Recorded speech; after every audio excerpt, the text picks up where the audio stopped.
राहुल कस्बे का सीधा साधा लड़का था। उसकी आंखों में बड़े सपने थे।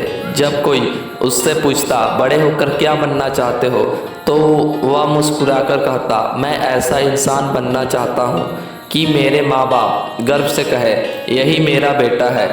उसके दोस्तों को लगता था कि वह बड़ा भाग्यशाली है, पढ़ाई में अच्छा, संस्कारी और भविष्य वाला लड़का।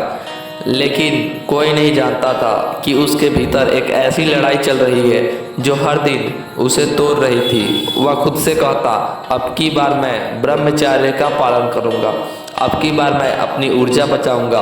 वह इंटरनेट पर प्रेरणादायक वीडियो देखता, किताबें पढ़ता और निश्चय करता कि अब कभी गलती नहीं करेगा। लेकिन जब अकेलापन आता, जब मोबाइल हाथ में आता या मन किसी कल्पना में उलझता, तो उसका संकल्प टूट जाता। काम पूरा होने के बाद वह खुद से नफरत करने लगता, ताकि यह मैं मुंह छिपाकर सोचता, मैं इतना कमज़ोर क्यों हूँ? क्या मैं कभी अपने आप पर जीत नहीं पाऊँगा? यह चक्र बार बार चलता, हर बार संकल्प लेना, हर बार टूटना और हर बार अपराध बोध से टूट जाना। उसकी आत्मा धीरे धीरे भारी होती गई। कॉलेज की कक्षा में जब भी टीचर पढ़ाते तो वह ध्यान नहीं लगा पाता। मन में आवाज़ आती, तू क्या करेगा? तू खुद पर काबू नहीं रख सकता, बड़े सपने क्या पूरा करेगा? इसी अपराध बोध के बीच एक दिन कॉलेज में एक बड़ा सेमिनार हुआ। मंच पर एक वृद्ध साधु आए। चेहरे पर शांति थी, आंखों में चमक और वाणी में करुणा।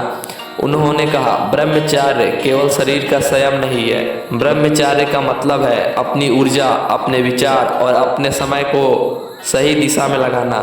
यह मत सोचो कि अगर तू असफल हो गए तो सब खत्म हो गया। नहीं, असफलता कमजोरी नहीं, कमजोरी तब है जब आदमी गिरकर उठना छोड़ दे। राहुल के सीने में जैसे किसी ने तीर मारा हो। प्रवचन खत्म होते ही वह सीधा साधु के पास पहुंचा, हाथ जोड़कर कांपते हुए बोला, महाराज, मैं बार बार कोशिश करता हूँ लेकिन हर बार हार जाता हूँ। क्या इसका मतलब है कि मैं कभी सफल नहीं हो पाऊंगा? क्या मेरे सपने सिर्फ सपने रह जाएंगे? साधु मुस्कुराए, उसके कंधे पर हाथ रखा और बोले, बेटा, अगर कोई बच्चा चलना सीख रहा हो और बार बार गिर जाए तो माँ क्या कहती है? वो कहती है, गिर मत, उठो, फिर से चलो। बच्चा जब तक गिरना छोड़ देगा तब तक चलना नहीं सीखेगा। ऐसे ही ब्रह्मचर्य है। यह कोई एक दिन में मिलने वाला खजाना नहीं, यह रोज का अभ्यास है। आज हार गए तो कल उठो, कल हार गए तो परसों उठो। असली साधक वही है जो गिरकर भी उठता रहे। राहुल की आंखों से आंसू बह निकले। उसने कहा, लेकिन महाराज, उस वक्त क्या करूं जब मन काबू से बाहर हो जाता है, जब दिमाग में लहरें उठती है और मैं उन्हें रोक नहीं पाता? साधु ने गंभीर होकर कहा, मन को खाली मत छोड़ो। याद रखो, मन ऊर्जा का समुद्र है। अगर उसे दिशा नहीं दोगे तो वह गलत राह पर भाग जाएगा। जब भी मन भटके तुरंत उठकर कोई अच्छा काम करो। किताब पढ़ो, खेलो, टहलने निकलो, ध्यान लगाओ, माँ बाप से बात करो। मन खाली रहेगा तो गिरेगा, काम में लगाओ तो संभल जाएगा। फिर उन्होंने एक और गहरी बात कही, ब्रह्मचर्य का मतलब यह नहीं कि तुम कभी गिरोगे नहीं, इसका मतलब है कि तुम हर बार उठोगे और एक दिन आएगा जब तुम्हारा मन इतना मजबूत होगा कि वह तुम्हें खुद संभाल लेगा। उस दिन राहुल ने ठान लिया कि अब वह खुद को दोष नहीं देगा। अब वह हर बार असफल होने के बाद खुद को कोसने के बजाय अनुशासित बनेगा। अगले दिन से उसने अपनी दिनचर्या बदल दी। वो सुबह सूरज निकलने से पहले उठने लगा, ठंडे पानी से स्नान करता, फिर योग और व्यायाम।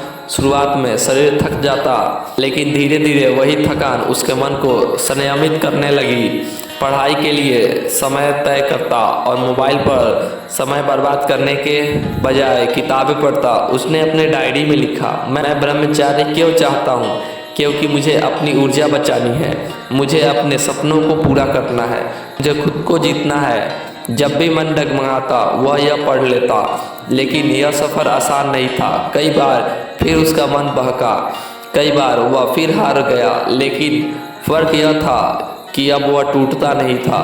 वह साधु की बात याद करता, कमजोरी असफल होना नहीं है, कमजोरी है कोशिश छोड़ देना।